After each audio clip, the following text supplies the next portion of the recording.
সকলো বহু অপেক্ষাত আছে শিৱসাগৰবাসীয়ে কেতিয়া পাবহি উৰাজাহাজখন। কিন্তু আমি দেখুৱাম এতিয়া জখলাবন্ধাৰ পৰা আমি পোনপটীয়াভাৱে দেখুওৱাৰ বাবে চেষ্টা কৰিছোঁ কি কাৰণত জখলাবন্ধাত নিশা থমকি ৰ'বলগীয়া হ'ল এই উৰাজাহাজখন। আচলতে এইটো হৈছে ইয়াৰ মূল কাৰণ। ইয়াত ৰেল বিভাগৰ যিখন দুয়ো ছাইডে ৰাষ্ট্ৰীয় ঘাইপথৰ দুয়ো কাষে দুটাকৈ গেট আছে লোহাৰৰ। সেই লোহাৰ গেট দুটাৰ বাবে পাৰ হ'ব নোৱাৰে এই উৰাজাহাজখন, যাৰ বাবে ৰেল বিভাগৰ পৰা তেওঁলোকে অনুমতি ল'ব লাগিব এইখন আঁতৰাবৰ বাবে। অনুমতি লোৱাৰ পাছতহে এই পথেৰে যাত্ৰা কৰিব পাৰিব উৰাজাহাজখনে।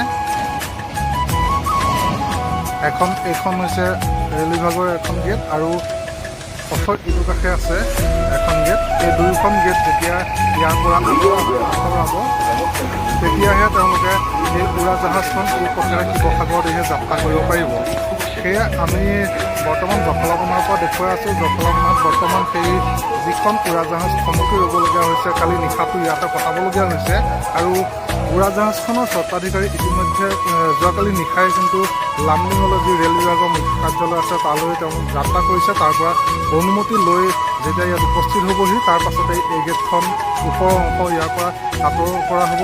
তাৰ পাছতেই উৰাজাহাজখন এই পথেৰে শিৱসাগৰ দিশে যাত্ৰা কৰিব। আৰু উৰাজাহাজখন ক'ত থমকি ৰৈ আছে আমি দেখুৱাম, চেষ্টা কৰিছোঁ অকণমান জুম কৰি। সেইখন হৈছে উৰাজাহাজ, তাতে নিশাটো কটাবলগীয়া হৈছে।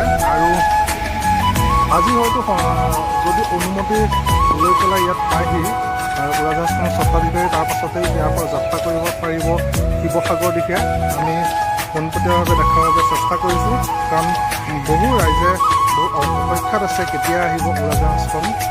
বোকাখাট শিৱসাগৰ এই অঞ্চলৰ ৰাইজে অধীৰ অপেক্ষাৰে বাট চাই আছে। যিহেতু উৰাজাহাজখন ওচৰৰ পৰা সকলোৱে দেখা নাই, তেওঁলোকে এপাক চাবৰ বাবে অধীৰ অপেক্ষাৰে বাট চাই আছে। আৰু আমি চেষ্টা কৰিম উৰাজাহাজখনৰ ওচৰলৈ যাবৰ বাবে। আমি চেষ্টা কৰিম উৰাজাহাজখনৰ যি দৃশ্য সেই দৃশ্য দেখাম। তাৰপৰা আমি পুনৰবাৰ আমি দেখাইছোঁ এই লোহাৰৰ যিখন গেট আছে ৰেল বিভাগৰ দুয়োকাষে, পথৰ দুয়োকাষে দুখনকৈ লোহাৰৰ গেট আছে। এই গেটৰ বাবেই আচলতে যাব পৰা নাই উৰাজাহাজখন।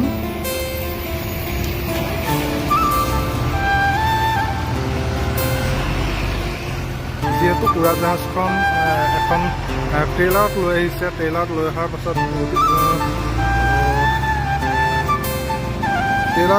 পাছতে ৰাজ্যৰ লগতে ভাৰতবৰ্ষৰ বিভিন্ন স্থানত বহু অসুবিধাৰ সন্মুখীন হৈ যোৱাকালি জখলাবন্ধাত উপস্থিত হৈছিলহি। আৰু জখলাবন্ধাটো একেই পৰিৱেশ দেখা পাইছে। যিহেতু ৰেল বিভাগৰ দুখনকৈ গেট আছে, সেই গেটেৰে তেওঁলোক পাৰ হ'ব নোৱাৰে, যাৰ বাবে নিশাটো জখলাবন্ধাৰ যি জখলাবন্ধা চহৰ আছে, জখলাবন্ধাৰ ৰাষ্ট্ৰীয় ঘাইপথৰ কাষতে তেওঁলোকে ইয়াত ৰখাবলগীয়া হৈছে। আমি এতিয়া উৰাজাহাজখনৰ কাষলৈ যাব বিচাৰিছোঁ। আমি চেষ্টা কৰিম, আপোনালোকে অকণ অপেক্ষা কৰক। যিহেতু সেই গেটৰ পৰা উৰাজাহাজখন অলপ দূৰত আছে।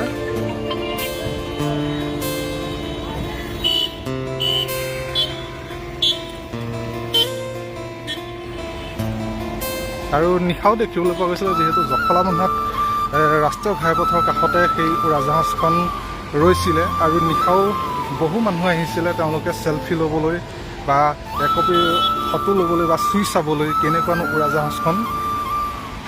এতিয়াও বৰ্তমান ৰাইজৰ সমাগম ঘটিছে, তেওঁলোকেও এতিয়া ফটো লৈ আছে।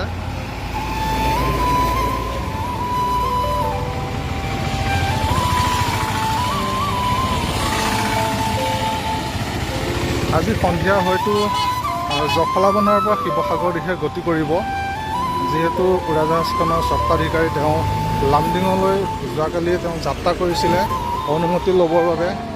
যিহেতু ৰেল বিভাগৰ যি দুখনকৈ লোহাৰৰ গেট আছিলে সেই গেটেৰে পাৰ হ'ব পৰা নাছিলে, যাৰ বাবে জখলাবন্ধাত থমকি ৰ'ব লগা হৈছিলে। এইখন উৰাজাহাজ ইয়াতে ৰাষ্ট্ৰীয় ঘাইপথৰ কাষতে আছে। আৰু দেখা পাইছে ৰাইজে ইতিমধ্যে উৰাজাহাজখনৰ লগত একপি ফটো তুলিবৰ বাবে তেওঁলোকে পুৱাৰে পৰা ভিৰ কৰা দেখিবলৈ পোৱা গৈছে।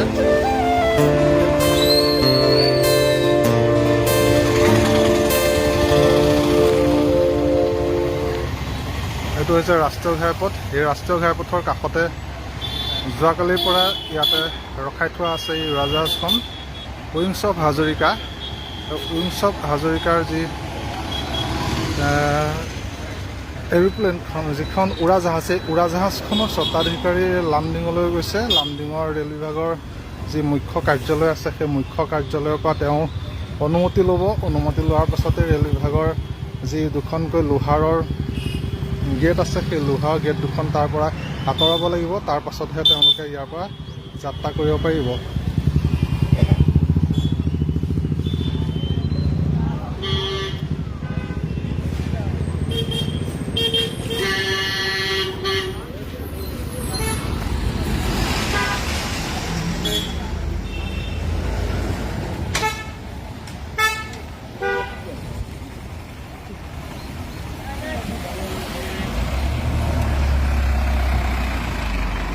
কিহৰ বাবে আচলতে জখলাবন্ধাৰ ৰাষ্ট্ৰীয় ঘাইপথৰ কাষত যোৱাকালি নিশাৰে পৰা ইয়াত ৰ'বলগীয়া হ'ল, তাৰ আমি সবিশেষ জনালোঁ। আৰু ৰাইজেও এই কথাটোকে জানিবৰ বাবে অধীৰ অপেক্ষা কৰি আছিলে। সেয়ে আমি খবৰ কলিয়াবৰ দৰ্শকসকলক আমি পোনপটীয়াভাৱে দেখাবৰ বাবে চেষ্টা কৰিলোঁ। আজি সন্ধিয়া হয়তো ইয়াৰ পৰা শিৱসাগৰ দিশে যাত্ৰা কৰিব। বৰ্তমানলৈকে উৰাজাহাজখনৰ যি স্বত্বাধিকাৰী জখলাবন্ধাত উপস্থিত হোৱাহি নাই। তেওঁ যিহেতু যোৱাকালি লামডিঙলৈ যাত্ৰা কৰিছিলে ৰেল বিভাগৰ মুখ্য কাৰ্যালয়লৈ, তাৰ পৰা অহাৰ পাছতহে ইয়াৰ পৰা তেওঁলোক যাত্ৰা কৰিব পাৰিব।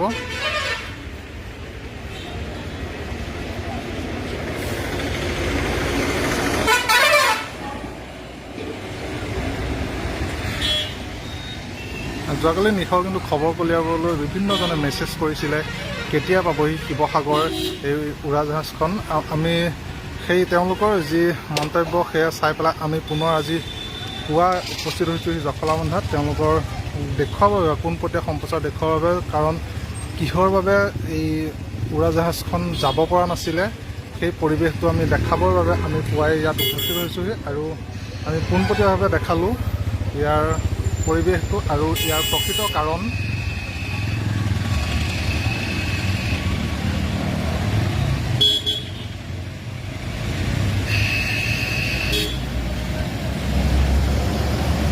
আচলতে পূৰ্বতে কিন্তু দেখা পোৱা গৈছিলে আকাশমাৰ্গেৰে উৰাজাহাজ যোৱা বহুজনে দেখা পাইছিলে, কিন্তু স্থলপথেৰে উৰাজাহাজ যোৱা দেখা পোৱা নাছিলে।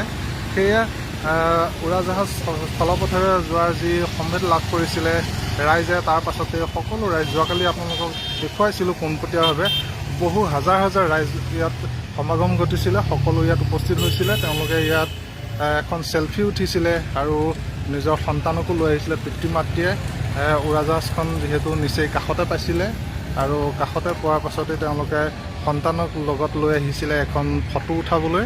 আৰু এতিয়াও কিন্তু ফটো উঠিবৰ বাবে বহু যুৱক যুৱতী ইয়াত ৰৈ আছে।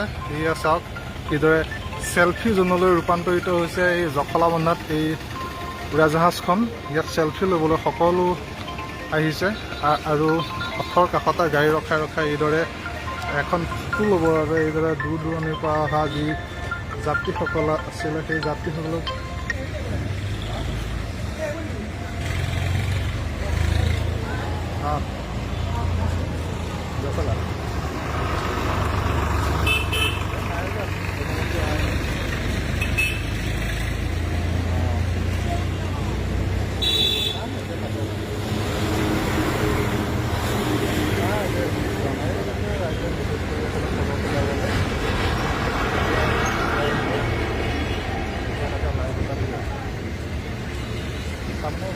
কাৰণে ইয়াৰ পৰা যাব পৰা নাই। সেই বস্তুটো ৰেল বিভাগৰ জেটটো দেখালে জেটটো দেখা এনেকৈ দি আছে নিজৰ কালিলেহে কালিলৈ কৰিবলৈ কেনেকৈ জানো।